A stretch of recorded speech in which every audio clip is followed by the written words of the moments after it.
Friends, நம்ம use பண்ணக்கூடிய உப்புல இத்தனை கிளீனிங் டிப்ஸ் இருக்கான்னு நினைச்சீங்கன்னா நீங்களே ஆச்சரியப்படுவீங்க. ஆமாங்க, நம்ம இன்னைக்கு உப்பு யூஸ் பண்ணி கிளீனிங் டிப்ஸ் தான் இந்த வீடியோவில் பார்க்க போகிறோம். ஸோ ஏதாவது ஒரு டிப்ஸ் உங்களுக்கு உங்கள் லைஃப்பில் ஏதாவது ஒரு விதத்தில் யூஸ்ஃபுல்லாக இருக்கும். வீடியோ ஸ்கிப் பண்ணாமல் ஃபுல் வீடியோ பாருங்கள். பார்த்ததுக்கப்புறம் மறக்காம லைக் பண்ணி சப்ஸ்கிரைப் பண்ணுங்கள். Friends, welcome to விருந்தகம். ஃப்ரெண்ட்ஸ், இன்னைக்கு கிச்சனில் யூஸ் பண்ணக்கூடிய கல் உப்பு யூஸ் பண்ணி தான் கிளீனிங் டிப்ஸை பார்க்க போகிறோம். ஸோ ஃபர்ஸ்ட் டிப்ஸ் என்னன்னு பார்த்தீங்கன்னா,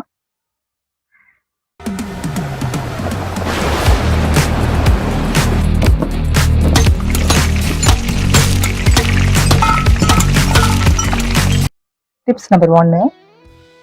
ஃப்ரெண்ட்ஸ், நார்மலாக நம்ம தண்ணியை யூஸ் பண்ணி உப்பு யூஸ் பண்ணி நிறைய எக்ஸ்பெரிமெண்ட் பார்த்துருப்போம். ஒரு சிம்பிளான எக்ஸ்பெரிமெண்ட் தான் இப்போ நம்ம செஞ்சு பார்க்க போகிறோம். அதுக்கு நான் இன்னைக்கு இந்த மாதிரி 2 டம்ளர் தண்ணி எடுத்துருக்கேன். அந்த தண்ணியில் நம்ம எடுத்து வச்சிருக்கிற கல்லுப்பு சேர்த்துக்கிடலாம். ஸோ இந்த மாதிரி கல்லுப்பு சேர்த்து நல்லா மிக்ஸ் பண்ணி விடுங்க. இது நம்ம எதுக்கு ரெடி பண்ணியிருக்கோம்னு பார்த்தீங்கன்னா, நம்ம கடையில் வாங்குற முட்டை பழைய முட்டையா புது முட்டையான்னு கண்டுபிடிக்கிறதுக்கான எக்ஸ்பெரிமெண்ட் தான் இது.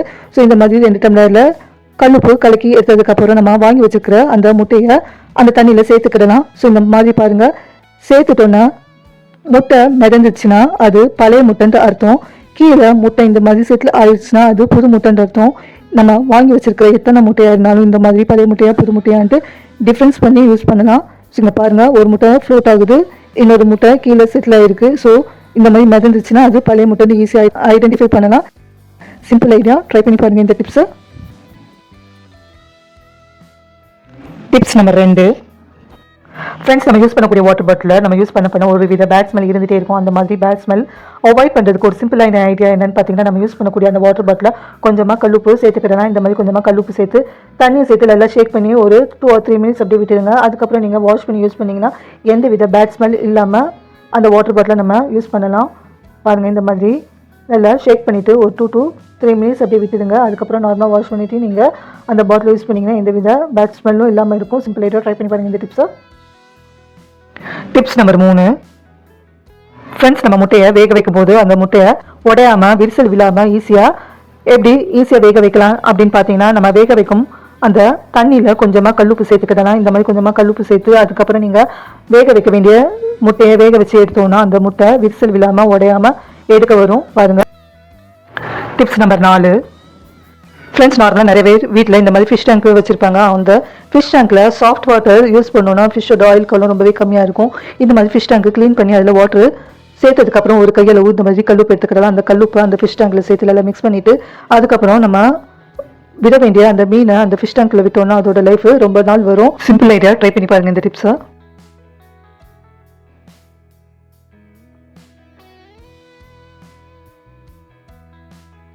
Tips number 5.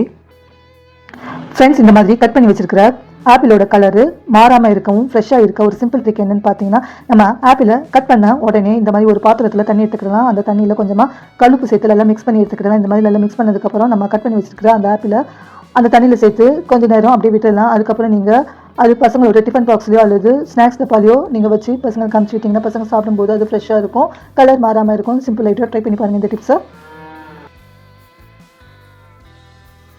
Tips number 6.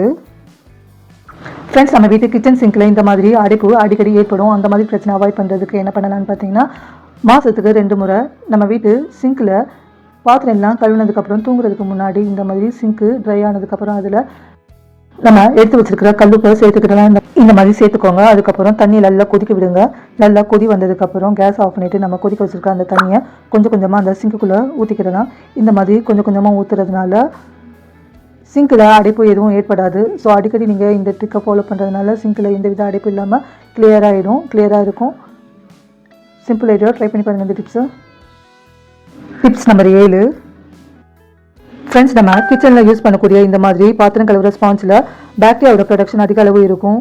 So இதை வந்து நம்ம என்ன தான் க்ளீன் பண்ணி இல்லை வாஷ் பண்ணாலும் கண்ணுக்கு தெரியாத கிருமிகளோட எண்ணிக்கை நாளுக்கு நாள் அதிகரிச்சுட்டு தான் இருக்கும். ஸோ அந்த மாதிரி பிரச்சனை அவாய்ட் பண்ணுறதுக்கு என்ன பண்ணலான்னு பார்த்தீங்கன்னா, பாத்திரம் கழுவுனதுக்கப்புறம் இந்த மாதிரி ஸ்பாஞ்சில் எல்லாம் வாஷ் பண்ணிடுங்க. வாஷ் பண்ணதுக்கப்புறம் ஒரு கிண்ணத்தில் நம்ம எடுத்து வச்சுக்க சால்ட்டு எடுத்துக்கிடலாம். இந்த மாதிரி சால்ட் எடுத்துகிட்டு நல்லா கொதிக்கிற தண்ணியை அந்த உப்புல சேர்த்துக்கிடலாம். உப்புல சேர்த்துட்டு நல்லா மிக்ஸ் பண்ணி விடுங்க. இப்போது நீங்கள் யூஸ் பண்ணக்கூடிய அந்த ஸ்பாஞ்சை அந்த ஹாட் வாட்டரில் சேர்த்துக்கிடலாம். இந்த மாதிரி சேர்த்துட்டு ஓவர் நைட் அப்படியே விட்டுடுங்க. அதுக்கப்புறம் யூஸ் பண்ணிங்கன்னா பாக்டீரியாவோட உற்பத்தி கம்மியாக இருக்கும்.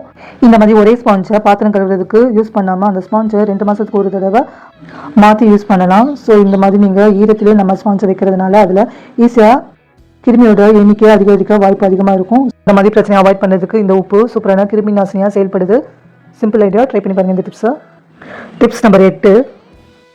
ஃப்ரெண்ட்ஸ், இந்த மாதிரி தோசைகளை பார்த்தீங்கன்னா எண்ணெய் பிசுக்கு ஏறி அந்த சைடு சுற்றி தனிமனாக இருக்கும்.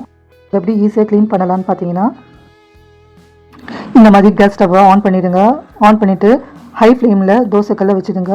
தோசைக்கல் நல்லா சூடானதுக்கப்புறம் இந்த மாதிரி ஒரு கைப்பிடி அளவு கல் உப்பு சேர்த்துருக்கேன். ஸோ இந்த மாதிரி தோசைக்கல் எல்லாம் சூடாகிடுச்சு. இப்போ ஒரு கைப்பிடி அளவு கல் உப்பு சேர்த்துருக்கேன். இப்போ அது கூடவே அரை லெமனை கட் பண்ணி எடுத்துக்கிடலாம். ஸோ அந்த அரை லெமனை இந்த மாதிரி ஃபோர்க்கில் குத்தி இந்த மாதிரி நல்லா தேய்ச்சி விடுங்க. ஹை ஃப்ளேம்லேயே இருக்கட்டும். இந்த மாதிரி எந்த அளவுக்கு முடியுமோ அந்த அளவுக்கு நல்லா தேய்ச்சி விட்டிங்கன்னா அதில் உள்ள எண்ணெய் கரை, எண்ணெய் பிசுப்பு எல்லாமே அந்த உப்போடு சேர்ந்து வந்துடுங்க. நீங்கள் கல் உப்பு மட்டும்தான் யூஸ் பண்ணணும்னு அவசியம் கிடையாது. தூள் உப்பு கூட யூஸ் பண்ணிக்கிடலாம். இந்த மாதிரி உப்பு தேய்க்கும் போதே அந்த கையில் உள்ள லெமன் உள்ள ஜூஸையும் நீங்கள் பிழிஞ்சு விட்டுக்கிடலாம். இந்த மாதிரி பிழியும் போது அந்த கல்லுப்போட லெமனும் சேர்ந்து நல்லா க்ளீன் ஆகும். ஸோ இந்த மாதிரி நல்லா தேய்ச்சி விடுங்க. நான் ஒரு 2 நிமிஷம் தேய்ச்சி எடுத்துருக்கேன். அதுக்கப்புறம் இந்த மாதிரி இரும்பு ஸ்க்ரப்பரை வச்சு 1 நிமிஷம் நல்லா தேய்ச்சி விடுங்க. இந்த மாதிரி ஹை ஃப்ளேமில் வச்சு நல்லா தேய்ச்சி விடுங்க. தேய்ச்சி விட்டதுக்கப்புறம் நீங்கள் அந்த உப்பை செப்பரேட் பண்ணிக்கலாம். டிஷ்யூ பேப்பரோ அல்லது துணியை யூஸ் பண்ணியோ அந்த உப்பு வெளியே எடுத்துக்கிடலாம். இந்த மாதிரி உப்பை செப்பரேட் பண்ணி எடுத்துடுங்க. ஸோ இந்த மாதிரி உப்பை செப்பரேட் பண்ணி எடுத்ததுக்கப்புறம் ஒரு துணியை வச்சு ஃப்ளேமை கம்மி பண்ணிடுங்க. துணியை வச்சு அந்த தோசைக்கல் உள்ள உப்பு எல்லாத்தையும் செப்பரேட் பண்ணி எடுத்ததுக்கப்புறம் ஃப்ளேமை கொஞ்சம் ஹை பண்ணிவிடுங்க. ஹை பண்ணிவிட்டு இப்போது தண்ணி இருக்குது இல்லைங்களா, தண்ணி கொஞ்சமாக சேர்த்துக்கிடலாம். ஃப்ளேமை ஹை பண்ணிவிட்டு இப்போ அந்த தண்ணியை இந்த மாதிரி இரும்பு ஸ்க்ரப்பரை யூஸ் பண்ணி கொஞ்சம் கொஞ்சமாக தொட்டு எல்லா இடத்துலையும் தேய்ச்சிடுங்க. ஸோ கையில் பொறுக்க முடியாத அளவு சூடு இருந்துச்சுன்னா நீங்கள் கத்தியோ அல்லது கரண்டியோ யூஸ் பண்ணிக்கிடலாம். ஸோ இந்த மாதிரி நீங்கள் தேய்க்கிறதுனால சைடில் உள்ள எண்ணெய் பிசுப்பு அழுக்கு எல்லாமே ஈஸியாக க்ளீன் ஆகிடும். இந்த மாதிரி தேய்ச்சி விட்டதுக்கப்புறம் ஸோ பாருங்கள், தேய்ச்சி விட்டதுக்கப்புறம் சூப்பராகவே க்ளீன் ஆகிருக்குது. இந்த மாதிரி நீங்கள் எண்ணெய் பிசுப்பு அழுக்கு உள்ள தோசைகளில் இந்த ஸ்டெப்ஸை யூஸ் பண்ணி நீங்கள் க்ளீன் பண்ணுறதுனால அந்த எண்ணெய் பிசுப்பு அழுக்கு எல்லாமே ஈஸியாக ரிமூவ் ஆகிடும். ஸோ இந்த மாதிரி நல்லா க்ளீன் ஆனதுக்கப்புறம் கேஸ் ஆஃப் பண்ணிடுங்க. இப்போ நார்மலாக நம்ம வாஷ் பண்ணுற மாதிரி டிஷ் வாஷ் லிக்விடை யூஸ் பண்ணி நம்ம வாஷ் பண்ணிக்கிடலாம். பாருங்கள், சூப்பராக எண்ணெய் பிசுப்பு எதுவும் இல்லாமல் சூப்பராக க்ளீன் ஆகிருக்கு.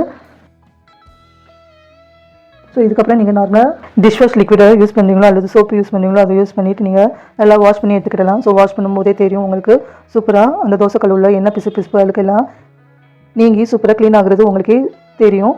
ஸோ இதுக்கப்புறம் நீங்கள் டைரெக்டாக இந்த தோசைக்கல்லை க்ளீன் பண்ணதுக்கப்புறம் டைரெக்டாக தோசை வறுக்காமல் ஃபர்ஸ்ட்டு கொஞ்சமாக எண்ணெயை அந்த தோசைக்கல்ல அப்ளை பண்ணிக்கிடலாம். எல்லா இடத்துலையும் பரமாதிரி அப்ளை பண்ணிவிட்டு முட்டை ஆம்லேட் பண்ணிடுங்க. ஃபர்ஸ்ட்டு முட்டையை ஆம்லேட் பண்ணிவிட்டு அதுக்கப்புறம் நீங்கள் தோசையை பார்த்தீங்கன்னா தோசை சூப்பராக எடுக்க வரும்.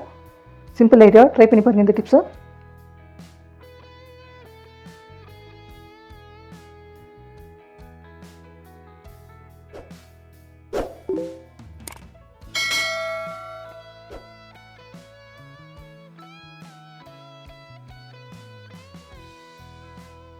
Tips number 9.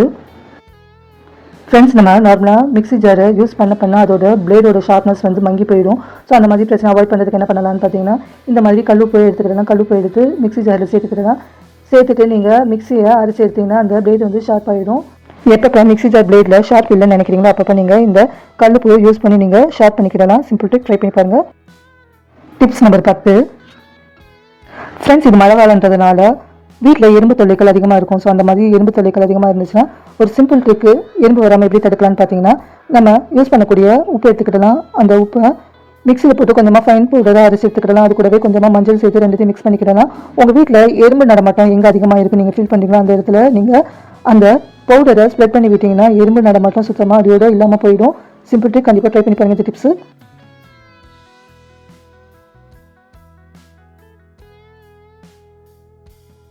Tips number 11. Friends, நம்ம வாங்கக்கூடிய புது துணியில் சம்டைம்ஸ் வந்து சாயம் போக அதிக வாய்ப்பு இருக்கும். அந்த மாதிரி சாயம் போகக்கூடிய துணியை மற்ற துணியோடு சேர்த்து போடும்போது அந்த சாயம் மற்ற துணின்னு ஒட்டிக்கிடும். அந்த மாதிரி பிரச்சனை அவாய்ட் பண்ணுறதுக்கு என்ன பண்ணலாம்னு பார்த்தீங்கன்னா, புது துணி வாங்கின உடனே இந்த மாதிரி ஒரு பக்கெட்டில் தண்ணி எடுத்துக்கலாம். அதில் கொஞ்சமாக ஷாம்பு சேர்த்துக்கிடலாம். அது கூடவே ஒரு கையளவு உப்பு சேர்த்துக்கிடலாம். எல்லாத்தையும் சேர்த்து எல்லாம் மிக்ஸ் பண்ணிவிட்டு அதுக்கப்புறம் வாங்கின புது துணியை கொஞ்சம் நேரம் ஊற வச்சுட்டு அதுக்கப்புறம் அதை அலசி போட்டோன்னா அதுலேருந்து சாயம் எப்பவும் வராது. ஒரு டைமும் புது துணி வாங்கும்போது இந்த மாதிரி அந்த புது துணியை ஃபர்ஸ்ட்டு ஷாம்பும் ஒரு கையளவு கல்லுப்புலையும் சேர்த்து கொஞ்சம் நேரம் ஊற வச்சுட்டு அதுக்கப்புறம் வாஷ் பண்ணிங்கன்னா அந்த புது துணியிலேருந்து எப்பவும் சாயம் போகாது. சிம்பிள் ஐடியா, ட்ரை பண்ணி பாருங்கள். ஃப்ரெண்ட்ஸ், இன்றைக்கி பார்த்த வீடியோ உங்களுக்கு யூஸ்ஃபுல்லாக இருந்திருக்கும்னு நினைக்கிறேன். இன்றைக்கி பார்த்த டிப்ஸில் உங்களுக்கு எது யூஸ்ஃபுல்லாக இருந்ததோ மறக்காமல் கமெண்ட் செக்ஷனில் கமெண்ட் பண்ணுங்கள். இந்த வீடியோ உங்களுக்கு பிடிச்சிருந்துச்சுன்னா மறக்காமல் லைக் பண்ணி சப்ஸ்கிரைப் பண்ணுங்கள். தேங்க்யூ ஃபார் வாட்சிங்.